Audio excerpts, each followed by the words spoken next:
Hong Kong, sebuah kota yang selalu identik dengan gedung pencakar langit, cahaya neon, dan hiruk-pikuk finansial.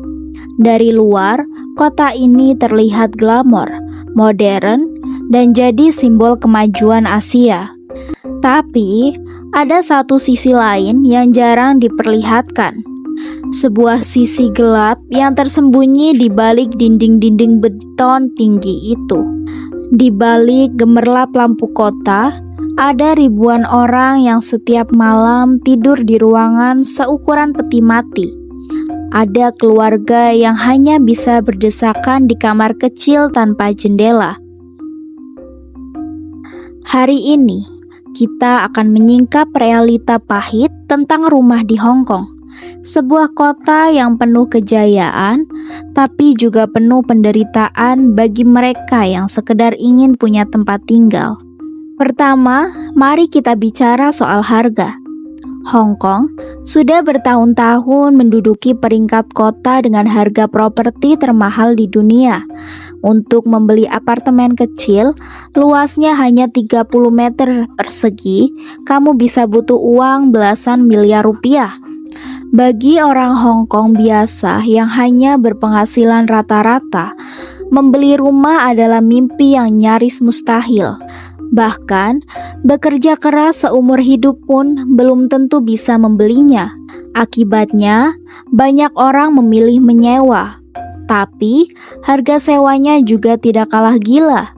Satu kamar kecil dengan ukuran tidak lebih besar dari kamar mandi bisa disewa dengan harga setara apartemen luas di kota lain. Disinilah kita mulai paham bahwa di Hong Kong, rumah bukan sekedar kebutuhan, tapi sudah jadi kemewahan. Karena harga rumah yang tidak masuk akal, muncullah fenomena unik sekaligus tragis, yaitu coffin home atau rumah peti mati dan cage home atau rumah kandang. Apa itu coffin home?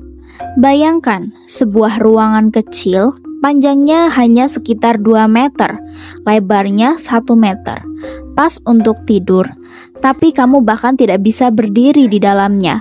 Saking sempitnya, banyak orang menyebutnya seperti laci manusia. Sementara cage home lebih ekstrim. Tempat tinggal ini benar-benar berupa ranjang besi, diberi jeruji kawat lalu ditumpuk seperti kandang. Di dalamnya orang-orang tidur berdesakan tanpa privasi, tanpa kenyamanan. Dan jangan salah, biaya sewanya tidak murah. Bahkan untuk tinggal di ruang sekecil itu, mereka tetap harus membayar ratusan dolar Hong Kong per bulan. Penghuninya siapa? Banyak. Ada buruh migran, pekerja bergaji rendah, bahkan lansia yang tidak punya keluarga. Setiap malam mereka tidur di ruang sempit, mendengarkan suara penghuni lain hanya dipisahkan tipis oleh kawat atau papan. Inilah kontras terbesar di Hong Kong. Di satu sisi, ada gedung apartemen mewah dengan pemandangan laut, kolam renang, pusat kebugaran, dan fasilitas lengkap. Harga satu unit bisa mencapai ratusan miliar. Tapi hanya beberapa blok jauhnya, ada ribuan orang tinggal di ruangan sempit, lembab, bahkan tanpa jendela. Jurang antara yang kaya dan miskin begitu lebar. Kota ini jadi simbol dunia modern, tapi juga simbol kegagalan dalam memberikan hunian layak bagi semua orang. Tinggal di ruang sempit tidak hanya menyiksa secara fisik, tapi juga mental. Dari sisi kesehatan, cage home atau coffin home seringkali lembab, pengap, dan minim ventilasi. Ini menyebabkan banyak penghuni menderita masalah pernafasan, asma, hingga penyakit kulit. Lebih parah lagi saat pandemi COVID-19, dengan ruangan sekecil itu, penyebaran penyakit jadi hampir mustahil dicegah. Satu orang sakit, semua orang di sekitar ikut tertular. Dari sisi mental, bayangkan bagaimana rasanya hidup bertahun-tahun di ruangan sempit, tanpa privasi, tanpa ruang gerak. Banyak penghuni mengalami depresi, kecemasan, bahkan kehilangan rasa harga diri. Mereka merasa seperti tidak lagi hidup sebagai manusia yang bebas, melainkan hanya sekedar bertahan. Pertanyaan besar pun muncul. Kenapa Hong Kong bisa mengalami krisis hunian separah ini? Ada beberapa alasan. Yang pertama, keterbatasan lahan. Hong Kong adalah kota kecil dengan populasi padat, jadi harga tanah otomatis melambung. Yang kedua, ada spekulasi properti. Banyak pengembang memilih membangun apartemen mewah untuk dijual ke investor asing ketimbang membangun rumah terjangkau untuk warga lokal. Ketiga, lambannya program perumahan pemerintah. Meskipun ada rumah subsidi, terdaftar tunggunya bisa mencapai 5 hingga 10 tahun.